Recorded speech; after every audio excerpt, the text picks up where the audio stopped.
Assalamualaikum warahmatullahi wabarakatuh. Perkenalkan nama saya Helvani Yunudayatama, program studi Teknologi Rekayasa Otomasi, Sekolah Vokasi Universitas Diponegoro Angkatan 2025 dengan 3 divisi terakhir 095. Kembali lagi bersama aku Helvani. Nah, teman-teman, sebelumnya sudah mempelajari bahasa pemrograman Python.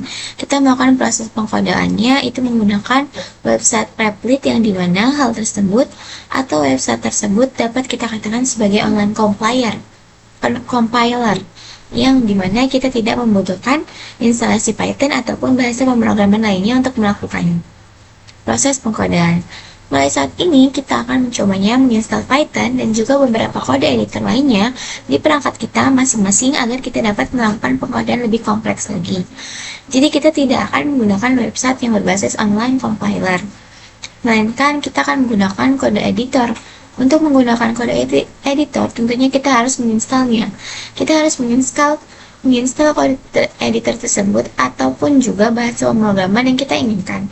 Oleh karena itu, pada video kali ini, saya akan membagikan dan juga belajar bersama-sama bagaimana cara melakukan proses instalasi bahasa pemrograman Python dan juga beberapa kode editor seperti PyCharm, Visual Studio Code, Cursor, OneSurf, dan juga lainnya. Tanpa berlama-lama, langsung saja kita masuk ke videonya. Oke teman-teman, seperti yang masuk ke videonya.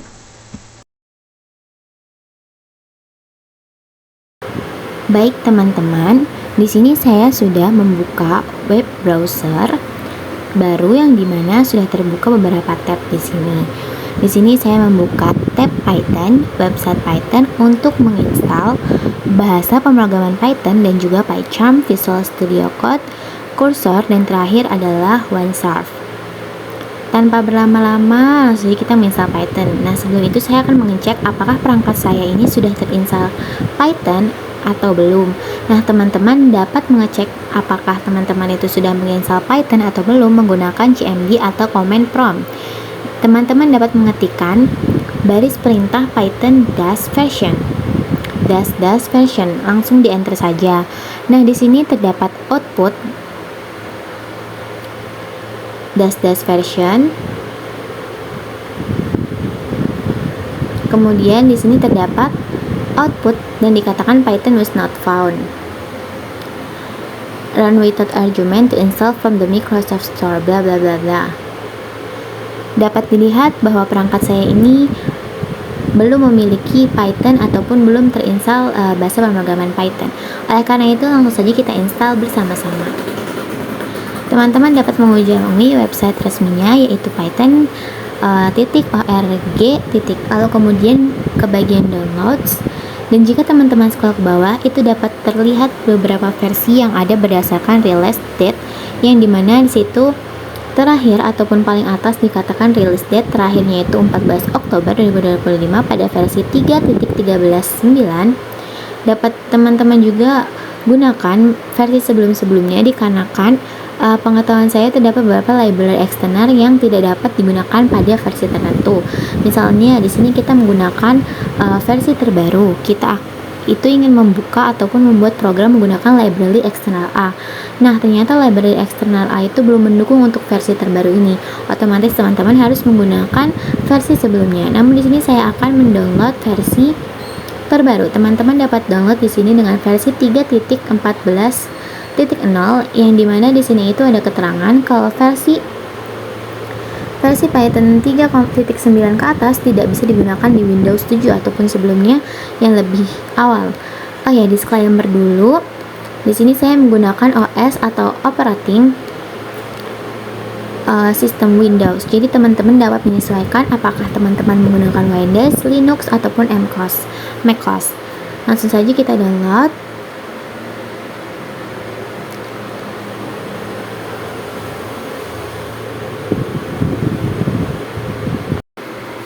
Untuk proses instalasi saya akan melakukan ke belakang.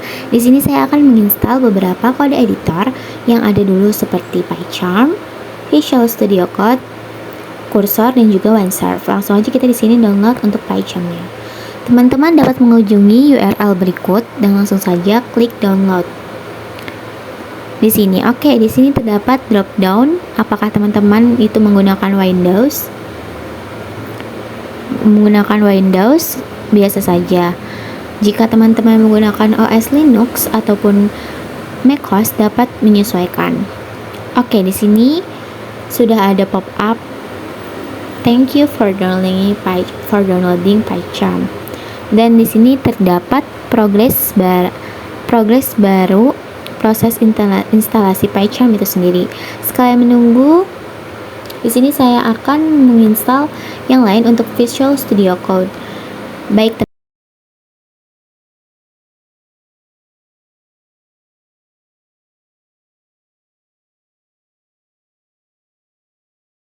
selama proses instalasi, saya akan melanjutkan untuk menginstalasikan kursor dan juga WinSurf-nya di sini. Langsung saja kita ke URL-nya, kemudian kita download for Windows.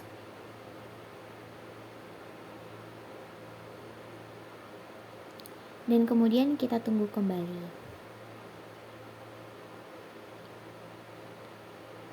Selanjutnya untuk WinSurf, kunjungi URL winsurf.com, kemudian download for Windows. Untuk OS-nya dapat menyesuaikan. Kemudian di sini kita download for kali 64.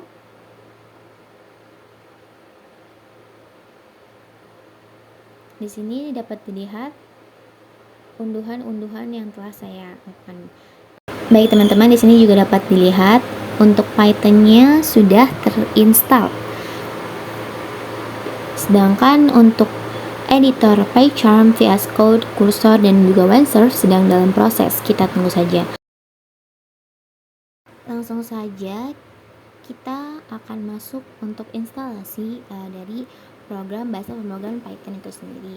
Teman-teman dapat membuka file exe-nya. Kita tunggu sebentar. Oke, di sini muncul untuk Python 3.14 bit setup. Yang kemudian di sini kita langsung install saja. Saran checklist bagian add Python to Pad. Kemudian juga install now.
Nah, untuk ceknya di sini teman-teman, kita dapat mencari Python, ketikan saja Python yang dia berjenisnya app atau aplikasi.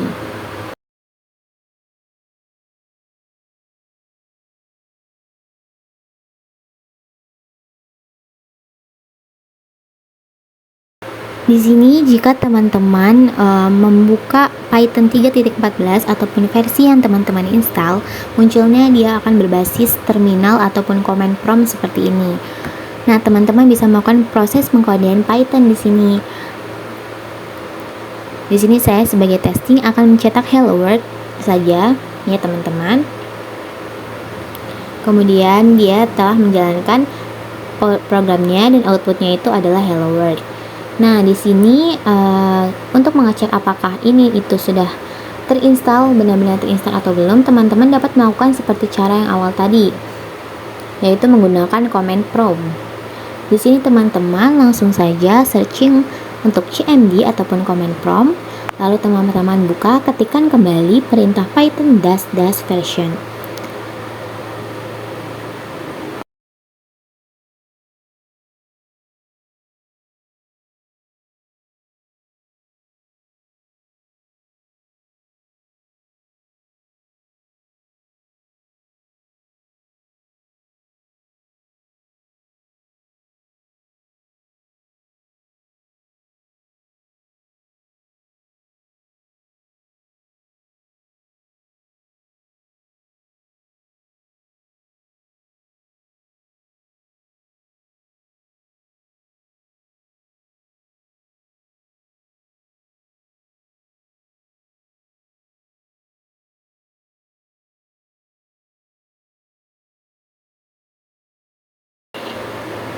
Jadi kita sudah berhasil untuk install dan juga setup Python.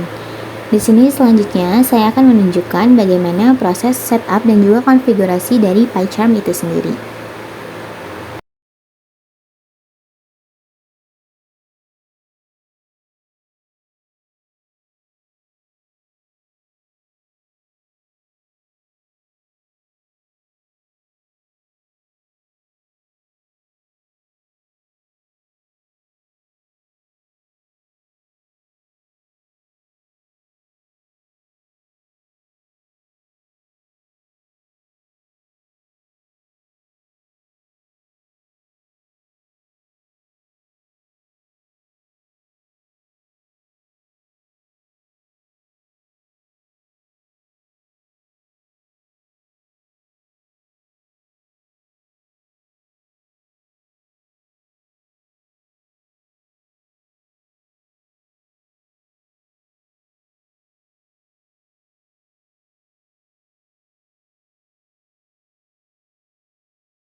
Oke, di sini sudah terbuka untuk pop-up PyCharm-nya.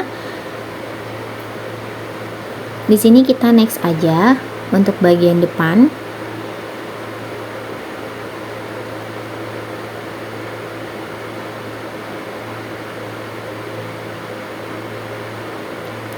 Di sini kita disuruh menentukan destination folder ataupun path-nya. Di sini saya akan menaruhnya di bagian si program file JetBrains by Charm versi sekian. Kita next saja di sini. Di sini saya akan membuat untuk shortcut-nya. Saya juga akan menambahkan folder ke path. Dan di sini saya akan langsung next saja. Setelah itu mari kita install.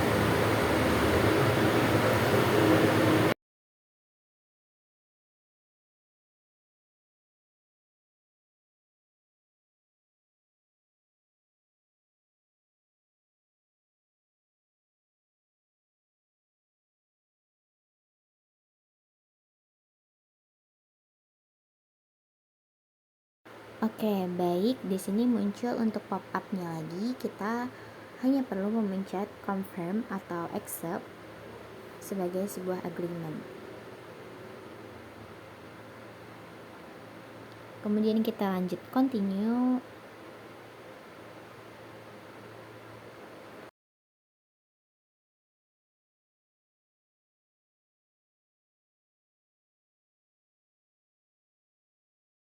Baik, di sini untuk PyCharm-nya sendiri sudah terbuka. Teman-teman, di sini saya akan melakukan konfigurasi beberapa saja. Teman-teman dapat melakukan konfigurasi di bagian customize. Di sidebar kiri di sini, ya teman-teman dapat melihat kita dapat menggunakan beberapa tema, baik dark atau light. Di sini saya menggunakan yang dark. Teman-teman dapat mengkonfigurasi yang lainnya, misal menggunakan tema lain, get more time di sini.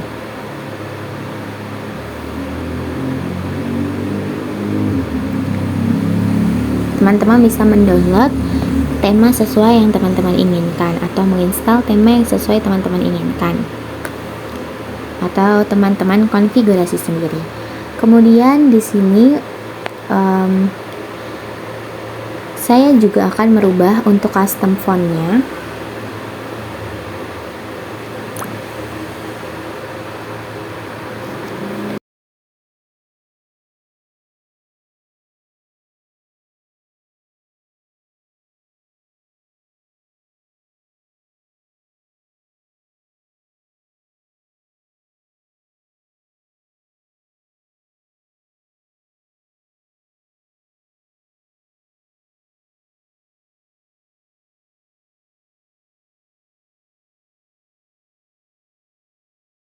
Saya akan menggunakan JetBrains Mono.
Itu untuk proses instalasi Python dan juga instalasi serta konfigurasi PyCharm. Selanjutnya kita akan melakukan proses instalasi untuk Visual Code, Cursor dan juga OneSource. Saya akan melakukan untuk bagian Visual Code. Langsung saja kita buka untuk file Excel-nya yang sudah kita download tadi. Kemudian di sini kita hanya perlu mengisi untuk accept.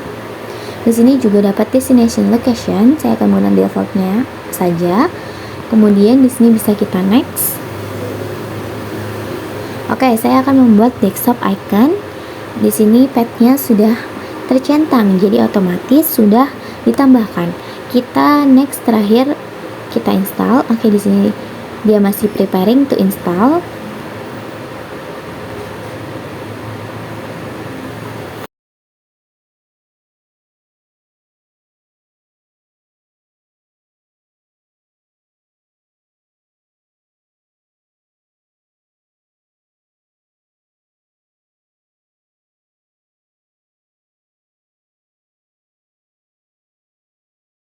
Kita klik untuk finish-nya.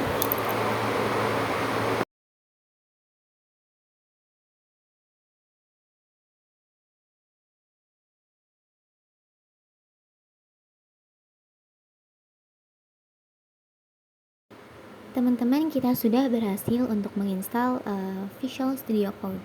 Di sini tampilan awal dari Visual Studio Code.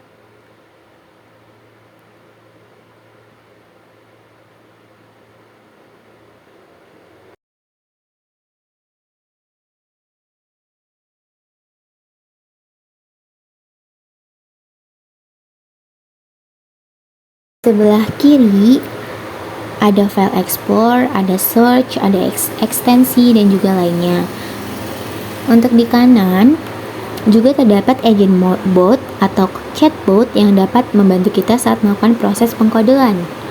Nah, nanti kita akan melakukannya. Untuk saat ini, saya akan mencoba untuk menjalankan program Python di Visual Studio Code ini. Teman-teman harus membuka folder dulu.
Untuk folder, saya menambahkan folder TRO. Kita iya saja karena pastinya aman.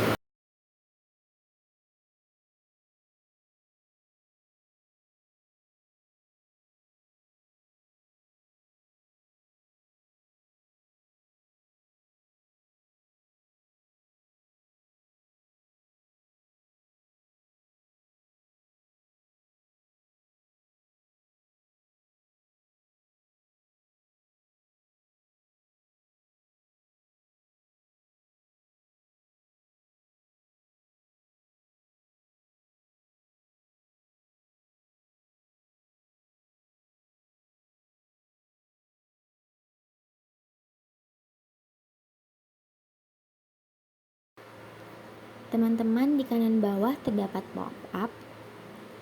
Do you want install extension from Microsoft for the Python language?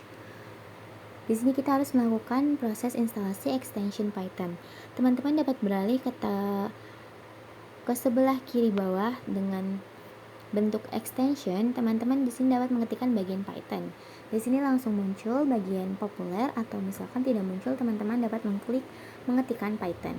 Oke, di sini langsung saja saya install, yang dimana pabriknya itu adalah Microsoft.com dan sudah terinstall sebanyak 1.890 juta. Kemudian di sini kita buat untuk nama filenya yaitu main dengan titik. Jangan lupa di akhir filenya menggunakan py. Oke, pada pengkodean kali ini saya akan mengetikkan baris kode print hello world saja.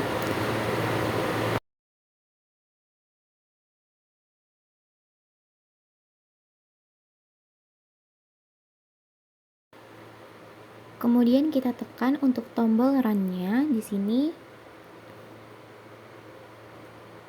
Python file yang berada di sini otomatis terminal terbuka dan outputnya akan muncul ya teman-teman. Di sini hello world.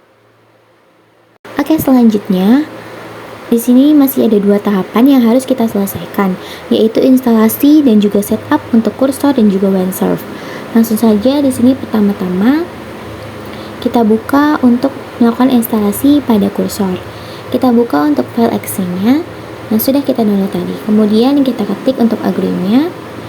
Decision-nya kita buat untuk lokalnya saja. Kemudian kita next. Kemudian kita tambahkan untuk desktop icon.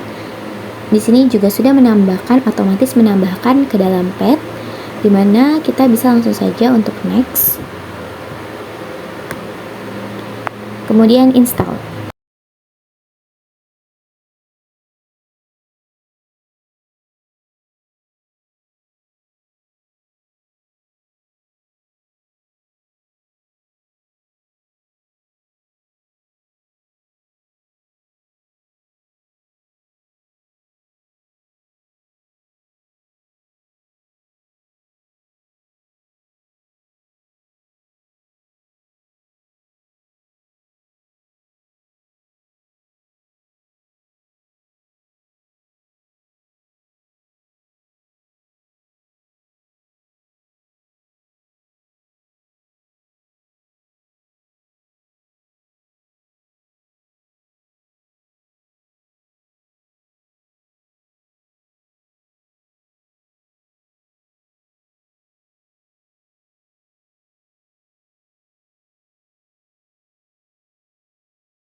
Setelah berhasil kita menginstal dari OneServe, maka tampilan pertamanya adalah sync up ataupun login. Nah, jika teman-teman adalah pengguna baru, maka teman-teman harus sync up. Dan jika teman-teman sudah pernah membuat akun di dalam OneServe, tinggal ketik saja login. Kemudian di sini untuk tampilan awalnya adalah temanya. Di sini ada beberapa tema. Saya akan memakai tema untuk darknya saja. Kemudian kita continue.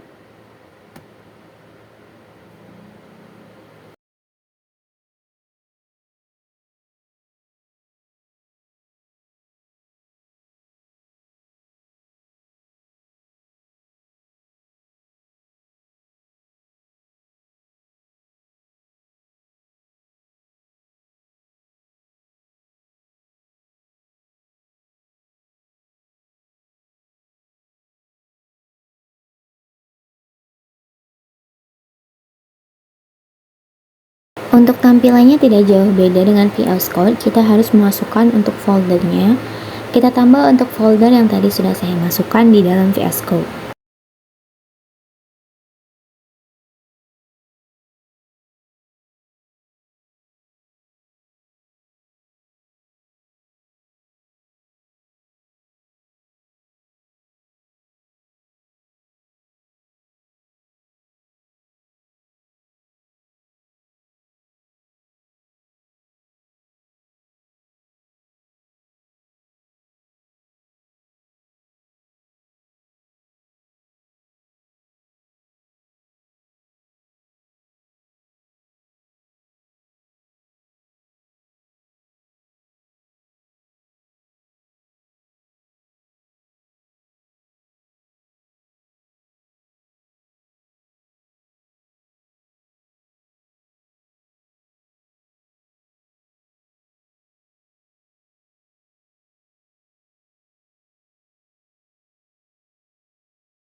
Langsung saja ketikkan untuk Python main.py. Oke, di sini kita ketik untuk nama filenya.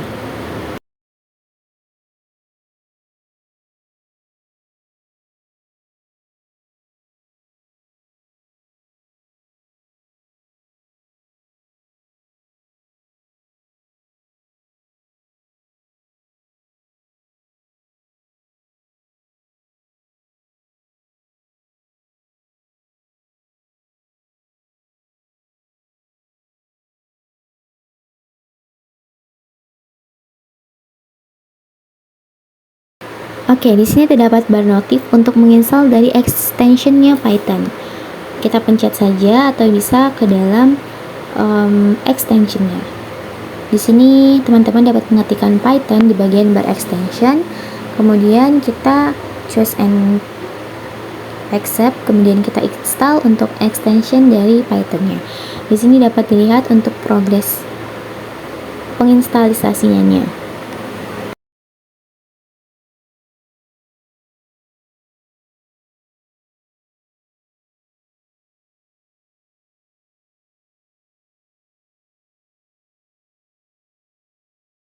Dapat dilihat bahwa kita sudah berhasil untuk mendownload extension Python. Di sini langsung saja kita coba untuk programnya, yaitu dengan mengatakan print hello world.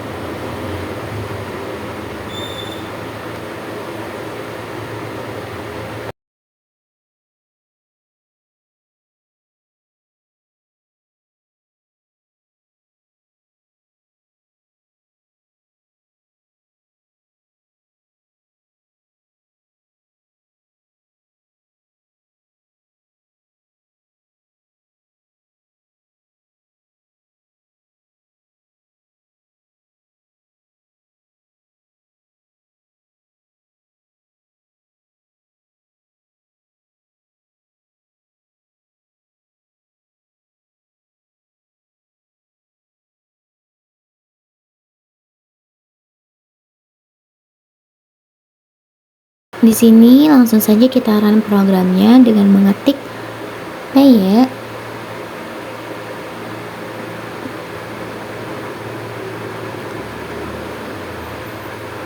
main py. Di sini sudah muncul untuk outputnya yaitu hello world, berarti sudah berhasil ya teman-teman.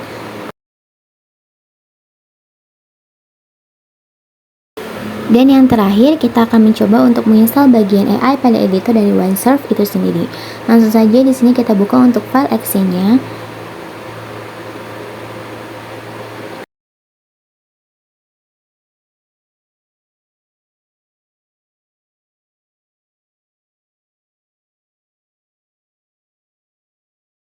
Di sini terdapat pop-up, kita hanya perlu untuk agree, untuk accept-nya, kita next. Kemudian untuk destination kita menggunakan defaultnya saja.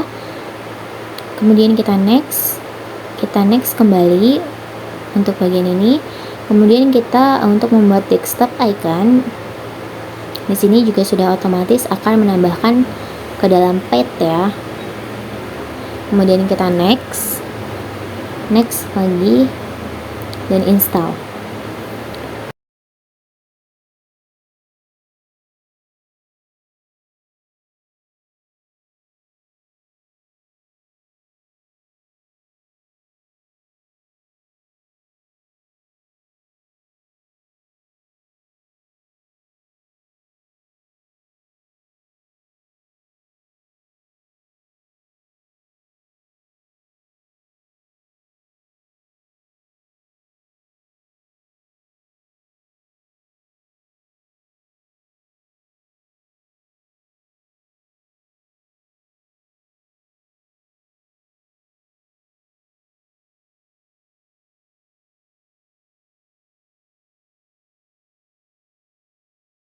Kita akan melakukan konfigurasi dari setup OneServe itu sendiri. Klik get started, kemudian kita pilih key bindingsnya. Saya akan memilih VS Code karena saya tidak menggunakan EVM, dan settingnya saya juga akan menggunakan VS Code. Kemudian di sini untuk choose untuk theme-nya, di sini saya akan memakai default dark-nya. Kemudian di sini saya bisa next. Nah, kemudian di sini untuk WinSurf sendiri, jika Anda pengguna baru, maka akan digunakan untuk membuat akun, dan jika Anda sudah memiliki akun, maka Anda bisa melakukan login. Teman-teman semua bisa melakukan login. Di sini karena saya belum punya akun, maka saya akan melakukan untuk mendaftarkan akun. Tampilan WinSurf-nya sendiri itu seperti ini. Kita tambahkan di bagian sebelah kiri itu adalah bar-barnya, dan di bagian kanannya itu ada untuk run codingnya serta terminalnya akan muncul. Di sini kita langsung menggunakan main.py dengan mengeprint hello world. Nah, mengapa kita tidak perlu menginstal extension Python di WinSurf? Karena pada setup WinSurf sebelumnya saya sudah melakukan import extension dari Visual Studio Code, yang mana Visual Studio Code ini sudah terinstall Python otomatis di WinSurf diimport, dan di WinSurf juga akan terinstall untuk ekstensi Python-nya. Maka program ini akan berjalan. Baik, di sini dikatakan sudah berhasil karena sudah muncul untuk outputnya sendiri, yaitu hello world.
Pertama-tama di sini saya akan menjelaskan mengenai bagaimana metode membaca dan menulis file teks sederhana yang ada di Python. Jadi, untuk membaca dan menulis file teks sederhana, misalkan file eksternal bereksistensi txt, kita dapat menggunakan fungsi open dan juga write. Nah, yang pertama itu fungsi open, di mana fungsi open itu juga digunakan untuk membuka sesuai namanya, yaitu open. Nah, fungsi ini itu mengembalikan objek file yang kemudian akan digunakan untuk operasi baca ataupun tulis.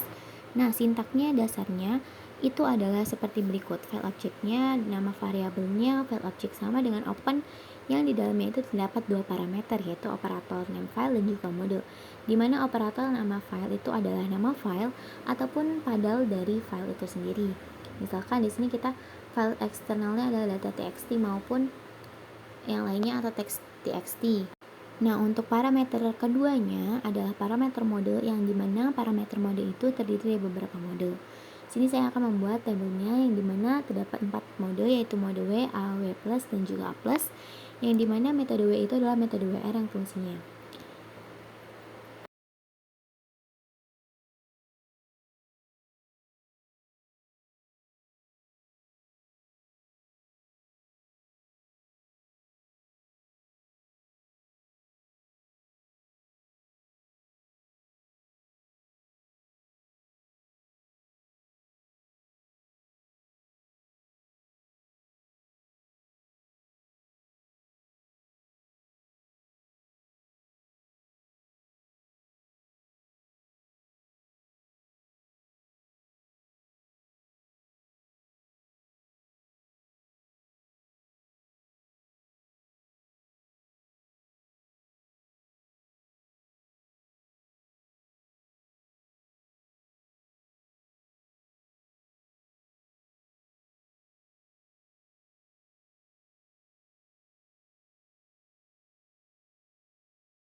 Nah, jika filenya itu ada, isinya itu akan ditimpa, ibaratkan begitu.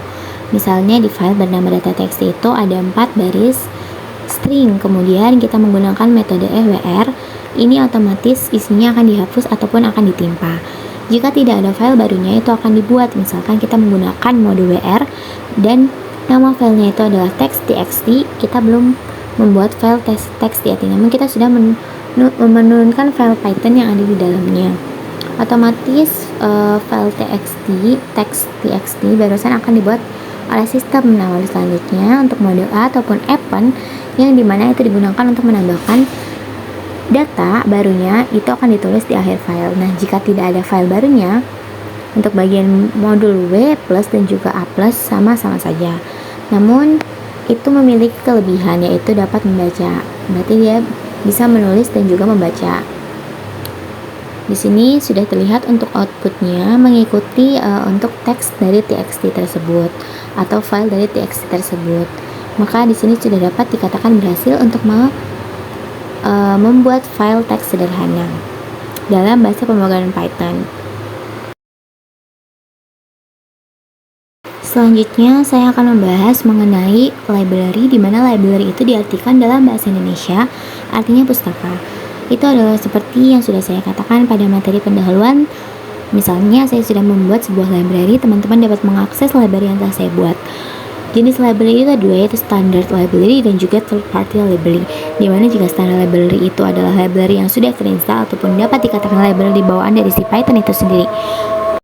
Nah, bagaimana sih cara untuk menginstal library pihak ketiga? Nah, jawabannya kita bisa menginstal library pihak ketiga itu menggunakan PIP ya teman-teman. PIP itu sistemnya manajemen paket standar. Nah, untuk dalam bahasa pemrograman Python, kita bisa menginstal library ataupun model eksternal menggunakan PIP. Jika bahasa pemrograman lain, misal JavaScript dan lain-lain, kita dapat menggunakan NPM. Oke, untuk cara menginstal library eksternal, kita tentunya harus memiliki PIP terlebih dahulu. Jika teman-teman sudah menginstal Python PIP, otomatis sudah pasti terinstall. Nah, caranya untuk menginstal sebuah package, teman-teman harus membuka terminal ataupun CMD ataupun command prompt yang dan lainnya. Intinya satu baris perintah ataupun CLI yang ada di OS atau operating system perangkat teman-teman, baik itu Windows, Linux ataupun macOS. Nah, kemudian teman-teman harus menyalakan perintah instalasi, yaitu terdapat dua kata kunci, yaitu pip dan juga install. Kemudian nama library-nya apa? Misal terdapat satu kasus di sini saya manipulasi data. Nah, library bisa digunakan untuk manipulasi data adalah library pandas. Otomatis saya harus menginstal library tersebut. Oke, di sini saya akan menjalankan atau contoh penggunaan dari modul time, random dan juga OS. Serta di sini saya akan menjelaskan untuk installer library pihak ketiga dan juga import. Di sini untuk import time-nya kita menggunakan fungsi dari import, yaitu import time, dan untuk random kita menggunakan fungsi dari import juga menggunakan import random. Yang dimana di sini saya untuk memilih random angka dari 1 sampai 10, dimana setelah kita running angkanya akan berubah-ubah 3, 4 dan sebagainya.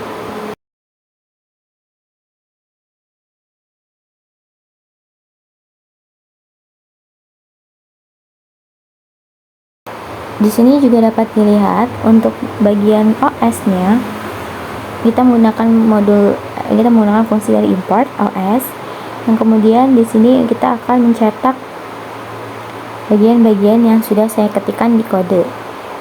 Baik, seperti ini outputnya dapat dilihat. Dan untuk generate fake-nya di sini untuk menginstal dari library-nya.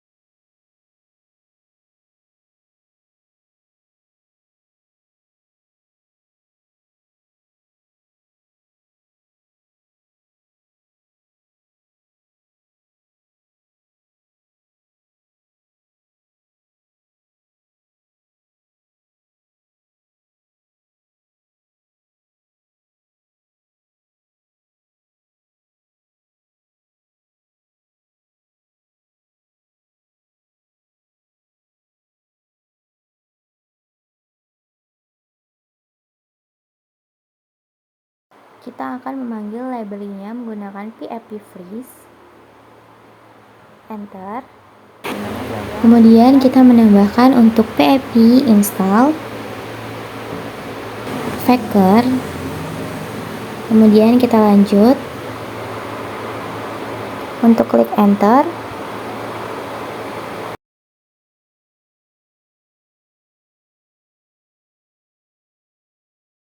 Maka untuk hasil atau outputnya di sini PHP-nya sudah terinstall.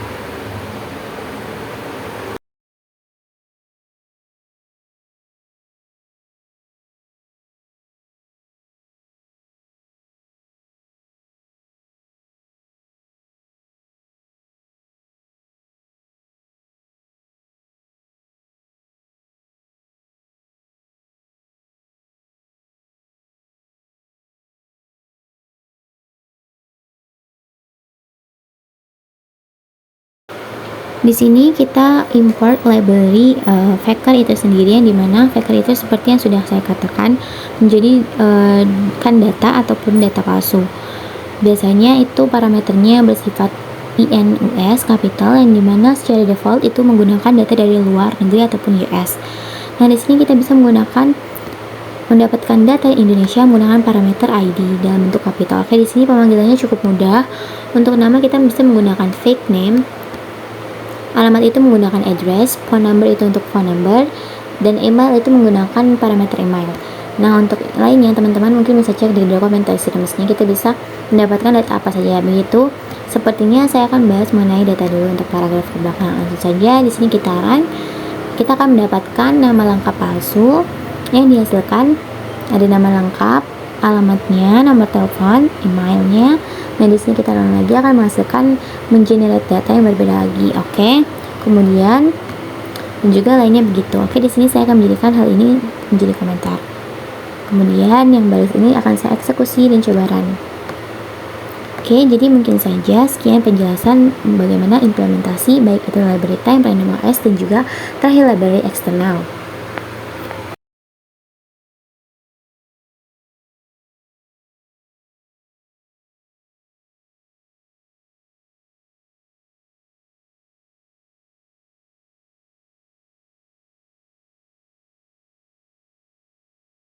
Sekian video yang dapat saya sampaikan, kurang lebihnya mohon maaf. Wassalamualaikum warahmatullahi wabarakatuh.